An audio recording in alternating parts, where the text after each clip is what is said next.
တို့မှာဘာပြောရမှမသိဆွမ်းအားနေခဲ့တယ်။ငါတို့တွေ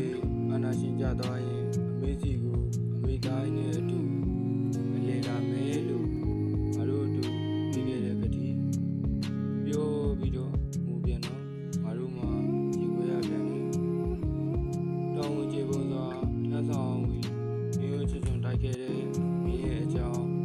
ဘုံစွာမင်းမေကိုပြောပြရင်ငိုဖို့တိတ်ခဲ့ပြီး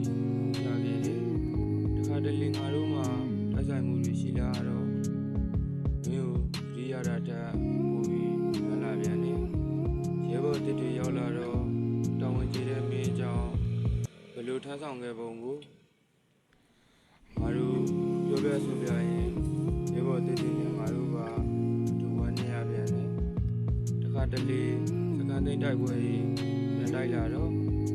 အပြန်ရဲ့အကြောင်းအင်္ဂူလန်နဲ့အကြောင်းပြောပြီးမင်းပြမပါလာတဲ့ငါတို့အိမ်ပြန်လာအာနာရှင်ကြရှုံးမှငါတို့ပြန်မယ်လို့ဆုံးဖြတ်ရင်မင်းအတွက်တိုင်းပြည်နဲ့အနာဂတ်ယူဇက်တဲ့လူငယ်တွေအတွက်ယူဇက်တဲ့သူရဲကောင်းရဲဘော်တွေအတွက်ငါတို့တွေ့ကြတောင်းရင်နိုင်တိုက်နိုင်ခဲ့တယ်။ရဲဘော်တွေအတွက်မင်းတို့ငါတို့လိုမပေးချက်ရအောင်ထိရိုက်တန်ရမရအောင်ကြိုးစားရုန်းကန်ပြန်တော့တတိယပြန်နဲ့မင်းသာရှိခဲ့ရင်ဆိုတဲ့ငါတို့အတွေ့အလေးနဲ့ပေါ့ငါတို့လိုအပ်နေတဲ့အရာတွေဒါအားချိန်တုန်းကပြည့်ခဲ့ရင်ငါတို့တိတ်တုန်းကစတန်ကုန်မှာမင်းအခုလိုမျိုးကြာကြံခဲ့မှာမဟုတ်ဘူးငါတို့ချစ်တဲ့နာဂတ်စီအောင်တန်းလာမယ်တိုင်ပြည်ရဲ့ရောင်ဒီ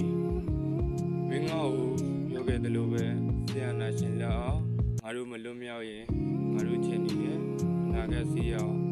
ရှင်းခဲ့ရတဲ့ဒီလက်ရင်ကပြစ်ဆက်ခဲ့ရတဲ့အသက်တွေပြင်မရနိုင်တဲ့ငါတို့ရဲ့အနာဂတ်နဲ့ပြင်ပြန်လန်းအရာအလုံးဟာဒီမြောက်ကန်းနေတယ်လို့ပဲဆုံးရှုံးရပြီမဟုတ်လားတဲ့ငါ့ကိုပြောခဲ့တယ်ငါပြန်မှတ်မိပါတယ်တခါတလေခုလိုမျိုးကြိုးစားရုံနဲ့တိုက်ဆိုင်မှုတွေရှိလာတော့မင်းကိုလမ်းနာထောက်ကိုပူတယ်အခုချိန်သာမင်းသာရှိရင်ငါတို့အများကြီးပို့ပြီးလုံနိုင်နေဆိုတဲ့